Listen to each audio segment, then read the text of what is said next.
ಇವತ್ತು ಉಮೇಶ್ ಶೆಟ್ಟರ್ ಬರ್ತಡೇ ಇದೆ ಇಲ್ಲಿ ನಿಮ್ಮ ಈ ಕ್ಷೇತ್ರದ ನಾಯಕರವರು ಬಿಜೆಪಿ, ಅದ್ರ ಬಗ್ಗೆ ಏನ್ ಹೇಳಲಿಕ್ಕೆ ಇಷ್ಟಪಡ್ತೀರಾ? ಅವರು ಒಳ್ಳೆ ನಾಯಕರು ನಮ್ಮ ಕ್ಷೇತ್ರದಲ್ಲಿ. ಅವರು ಮುಂದೆ ಗೆಲ್ಬೇಕು ಅಂತ ನಮ್ಮ ಅಭಿಪ್ರಾಯ ಕೂಡ ಇದೆ.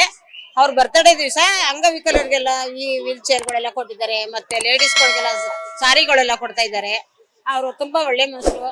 ಅವ್ರ ಮುಂದೆ ಬಿಜೆಪಿ ಅವರೇ ಗೆಲ್ಬೇಕು. ಸೋಮಣ್ಣವ್ರಂತೂ ಈ ನಮ್ಮ ಕ್ಷೇತ್ರದಲ್ಲಿ ಇಲ್ಲ, ಈಗ ಅವ್ರು ಬರ್ಬೇಕು ಅಂತ ನಮ್ದೊಂದು ಆಸೆ.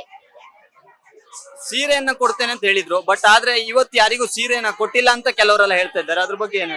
ಸೀರೆ ಅಂದ್ರೆ ತುಂಬಾ ಜನ ಇದಾರಲ್ಲ, ಇವಾಗ ತುಂಬಾ ನುಗ್ಗಾಟ, ಕೆಲವರು ಪೇಷಂಟ್ಗಳು ಇರ್ತಾರೆ.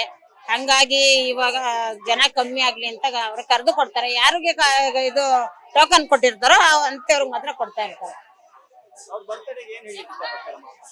ಅವ್ರ ಬರ್ತಡೇ ಅವರು 100 ಕಾಲ ಚೆನ್ನಾಗಿರ್ಲಿ ಅಂತ ನಾನು ಆಶಿಸ್ತೀನಿ. ಅವ್ರ ಬರ್ತಡೇ ವಿಷಯವಾಗಿ ಏನು ತುಂಬಾ ಚೆನ್ನಾಗಿ ಎಲ್ಲರೂ ಬಡವ್ರಿಗೆಲ್ಲ ಚೆನ್ನಾಗಿ ಕೇರ್ ಮಾಡ್ತಾರೆ. ಮತ್ತೆ ಯಾವ್ದೊಂದು ಒಳ್ಳೆ ಕಾರ್ಯಗಳಿಗೆ ಇದ್ ಮಾಡ್ತಾರೆ, ಸ್ಪಂದಿಸ್ತಾರೆ ಯಾವ್ದೊಂದಕ್ಕೂ.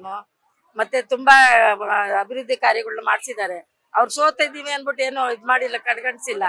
ಇನ್ನೂ ಚೆನ್ನಾಗಿ ಇದ್ ಮಾಡ್ತಾ ಇದ್ದಾರೆ. ಆದ್ರಿಂದ ಅಂತವ್ರನ್ನ ಗೆಲ್ಲಿಸ್ಬೇಕು ಅಂತ ನಾವೆಲ್ಲ ಶ್ರಮ ಪಡ್ತಾ ಇದೀವಿ. ದೇವ್ರು ಒಳ್ಳೇದ್ ಮಾಡಿ ಅವ್ರನ್ನ ಮುಂದಕ್ಕೆ ಗೆಲ್ಲಿಸ್ಲಿ ಅಂತ ನಾವು ದೇವರಲ್ಲಿ ಕೇಳ್ಕೊಂತೀವಿ.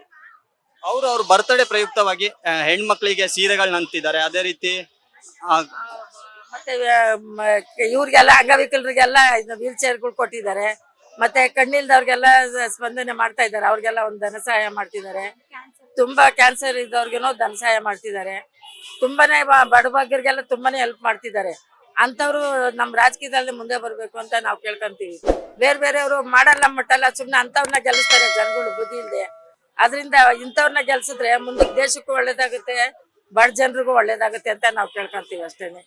ಅದಕ್ಕೆ ಎಲ್ಲಾರು ಅವ್ರಿಗೆ ಓಟ್ ಹಾಕ್ರಿ ಅಂತ ಅಂದ್ಬಿಟ್ಟು ನಾವ್ ಅವ್ರ ಮುಂದೆ ನಿಂತಾಗ ಅವರೇ ಗೆಲ್ಬೇಕು ಅಂತ ನಾವು ಕೇಳ್ಕೊಂತೀವಿ. ಉಮೇಶ್ ಶೆಟ್ಟಿ ಅಣ್ಣನೇ ಗೆಲ್ಬೇಕು ಅಂತ ನಮ್ಮೆಲ್ಲರ ಆಸೆ ಹಾರೈಸಿ ತುಂಬು ಹೃದಯದಿಂದ ಹಾರೈಸ್ತಾ ಇದೀವಿ ನಾವು. ಲೇಟೆಸ್ಟ್ ಹಾಗೂ ಇಂಟ್ರೆಸ್ಟಿಂಗ್ ಸುದ್ದಿಗಳಿಗಾಗಿ ಬಾಸ್ ಟಿವಿ ಕನ್ನಡ ಚಾನೆಲ್ನ ಸಬ್ಸ್ಕ್ರೈಬ್ ಮಾಡಿ, ಹಾಗೆಯೇ ಬೆಲ್ ಐಕಾನ್ ಪ್ರೆಸ್ ಮಾಡಿ.